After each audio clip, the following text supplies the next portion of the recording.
आज जो मैं आपको बताने जा रही हूं इसकी शुरुआत पिछले महीने हुई। वो एक नॉर्मल दिन था और मैं स्कूल से वापस घर जा रही थी। तभी रास्ते में मैंने एक लगभग 50 साल के आदमी को देखा। उसने एक काली जैकेट और पुरानी पैंट पहन रखी थी। वो दिखने में बहुत गंदा लग रहा था। कुछ समय बाद मैं घर पहुंच गई। मैंने पूरे रास्ते गाने सुने और घर आकर मैंने ध्यान दिया कि मेरे पीछे पीछे वो आदमी भी मेरे घर के पास आ चुका था। जब मैंने अपने कमरे की खिड़की से देखा तो वो मेरे कमरे की तरफ कैमरा करके वीडियो बना रहा था। मैंने जल्दी से अपने कमरे का दरवाजा बंद किया और जब वापस खिड़की से बाहर देखा तो वो आदमी अब भी हंसते हुए मेरे कमरे की तरफ कैमरा करके खड़ा हुआ था। मैंने जल्दी से पूरी बात अपनी माँ को बताई और उन्होंने पुलिस को फोन किया, मगर पुलिस को कुछ ना मिला। पुलिस ने मुझे उसका हुलिया एक चित्रकार से बयान करने को कहा, लेकिन मैं कुछ बयान ना कर सकी।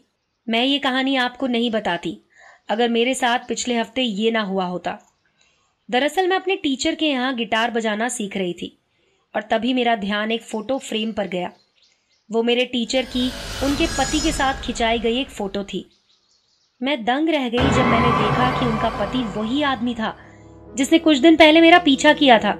मैंने अपना बैग उठाया, एक बहाना बनाया और माफी मांगी और जल्दी से वहां से निकल गई। मुझे अचानक भागते हुए देखकर मेरी टीचर को कुछ शक हुआ। कुछ समय बाद जब मैंने अपना बैग खोला तो मैं दंग रह गई। मेरे बैग में एक एल्बम था जिसमें मेरी छुपकर खींची गई तमाम फोटोज थीं।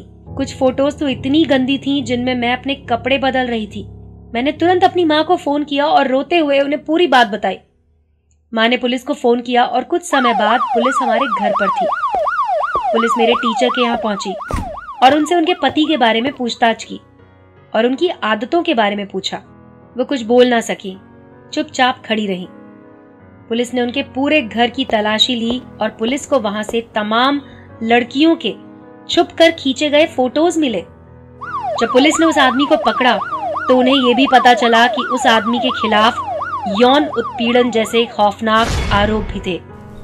अब वो आदमी जेल में है, लेकिन आज भी मैं डरी रहती हूँ कि कहीं उस जैसा घिनौना आदमी मेरा पीछा ना कर रहा हो।